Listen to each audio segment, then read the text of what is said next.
Welcome to Authentic with Brazil 201. And today we're going to talk about the topic that has been taking Twitter by storm all weekend, and it's not Shedeur Sanders, but is 100 men versus one silverback gorilla. And I have a lot of thoughts because I feel like people have been attacking this entire thing wrong. Because a lot of people keep thinking it's 1v1 like Marvel versus Capcom, like we're just sending one guy in and a gorilla is going to beat the shit out of them and then 1-1-1 until we're down. No, we're sending 100 people against one silverback gorilla. And now, obviously, the type of man you're sending against a silverback gorilla matters because you could send like 1,000 of me against a silverback gorilla, and the gorilla will win every time.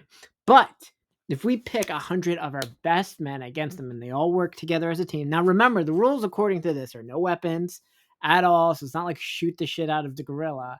And look, we've seen 8 Planet of the Apes movies. We have seen The Flash versus Gorilla Grodd.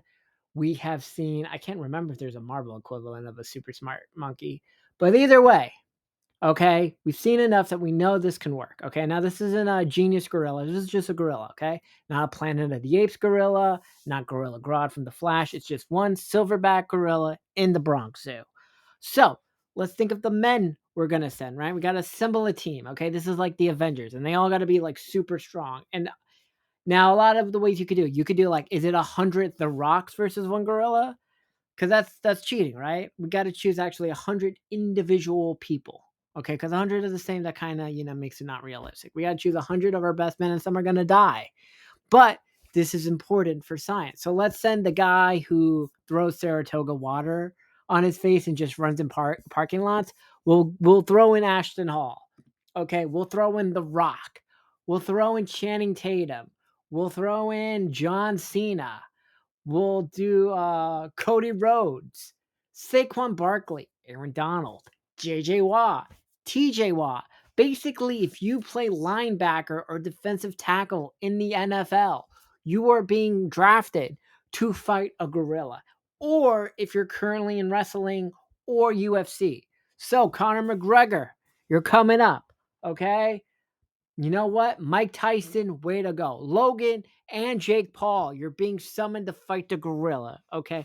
And I think if we do all this with some of our best male fitness influencers on TikTok, right? And they work together as a team, not 1v1, right? I think 30 something of them will die. Some will get ripped to shreds, but I think eventually they'll land enough hits that the gorilla will go blind, they'll break the arm, right? Like you know what, maybe 45 die. I'm thinking this realistically on it. And I think, my team of Avengers, right? All the Hemsworth brothers, you're going. Hugh Jackman, Ryan Reynolds, Henry Cavill, okay? You're all going to fight this gorilla, and I think they'll win. Okay, that's really it. I feel like people were just attacking this wrong. They kept thinking this as a 1v1 situation. Because if that's it, the gorilla's just going to win and rip everyone to shreds. Okay? But I think if we do this, they would win. Now, you can make this argument like 100 Aaron Donalds. Guess what? I think it would only take about 30 of them to kill the gorilla. Okay? You do 100 The Rocks. I think 40 of them, okay? 100 John Cena's, 35, okay? 150 Logan Pauls, 50 Jake Pauls. I think he gets 50 of them. You got it? You do Saratoga Water Guy, you send 100 of that dude. I think 70 of them are dying, okay? But that's the game, okay? And I really do hope eventually we do this. We pay them a lot, like if you survive like Hunger Game styles, and we just do this in a coliseum. We put 100 men and we put a gorilla and we just do this, okay? We used to do this in the Roman days, okay? According to Gladiator 2, we fought sharks, okay? And they somehow flooded the entire coliseum, put boats in, had sharks, and then deflooded it. I don't know if it's real, but I take movies as serious information.